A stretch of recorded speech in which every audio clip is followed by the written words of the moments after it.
সহায় কৰিছে। আমি কেনেকৈ কি কৰিম তাৰেই চিন্তা।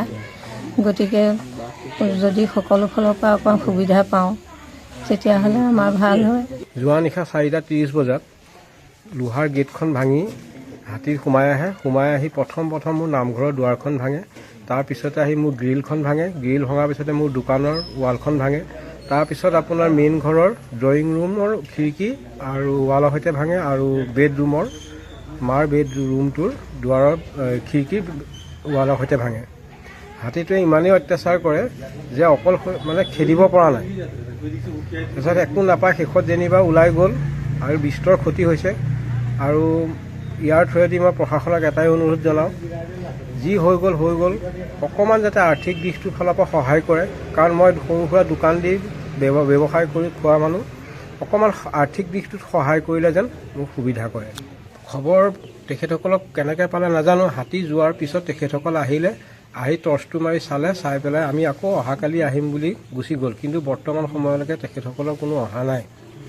আৰু প্ৰশাসনৰ ওপৰত, ফৰেষ্ট ডিপাৰ্টমেণ্টৰ ওপৰত মানে এটা মনলৈ অহা প্ৰশ্ন যে এটা গড় যেতিয়া ওলায়, মোৰ ভালৰ প্ৰশ্ন দেই ব্যক্তিগত, সেই গড়টো ক'ত আছে, কি পজিশ্যনত আছে তেখেতসকলে A to Z গম পায়। কিন্তু এটা হাতী যেতিয়া সোণাৰী গাঁও, কামাখ্যা গাঁও, নাম কামাখ্যা গাঁও গোটেই বিস্তৰ অঞ্চলত ঘূৰি ফুৰিব পাৰে, তেখেতসকলে হাতীটো ক'ত আছে, কেনেকৈ প্ৰটেকশ্যন দি ৰাখিব লাগে, মানুহখিনিক কেনেকৈ প্ৰটেকশ্যন দিব লাগে তাৰ বিহিত ব্যৱস্থা ল'ব নোৱাৰে কিয়? মোৰ এইটো ডাঙৰ প্ৰশ্ন। এই প্ৰশ্নটো যদি উত্তৰ মানে মই নিজেও বিচাৰি পোৱা নাই আৰু সেইকাৰণে তেখেতসকলক সুধিছোঁ, তেখেতসকলে বিচাৰি নাপায় কিয়? এটা হাতী যদি প্ৰটেকশ্যন দি ৰাখিব নোৱাৰে, যাক হাতী আহিলে তেখেতসকলে কেনেকৈ প্ৰটেকশ্যন দিব? আৰু আচৰিত কথা, এটা গড় কোন অঞ্চলত কি চিটুৱেশ্যনত কেনেকৈ আছে তেখেতসকলে প্ৰটেকশ্যন দি থাকিব পাৰে, কিন্তু হাতীটো কিয় নোৱাৰে? হাতীটো এটা গড়তকৈ বিশাল ডাঙৰ বস্তু।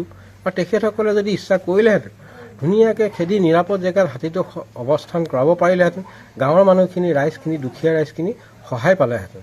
এই ব্যৱস্থাটো কিয় নকৰে? তেখেতসকলেতো চৰকাৰৰ ফালৰ পৰা যথেষ্ট সুবিধা পায়, সেই সুবিধাৰ সদব্যৱহাৰ কিয় কৰিব নোৱাৰে? এইটো মোৰ প্ৰশ্ন। আজি মোৰ ঘৰখনেই নহয়, বিস্তৰ অঞ্চলত খেতি পথাৰৰ পৰা আদি কৰি বিস্তৰ ক্ষতি সাধন কৰিছে। তেখেতসকলে কিয় ব্যৱস্থা নলয়? নিয়ম মাফিক আহিব, কাম বন কৰিব, কৰি মেলি ন্যূনতম কাৰোবাক সাহায্য কিবা এটা দিব, সেয়াই তেখেতসকলৰ কৰ্ম নেকি?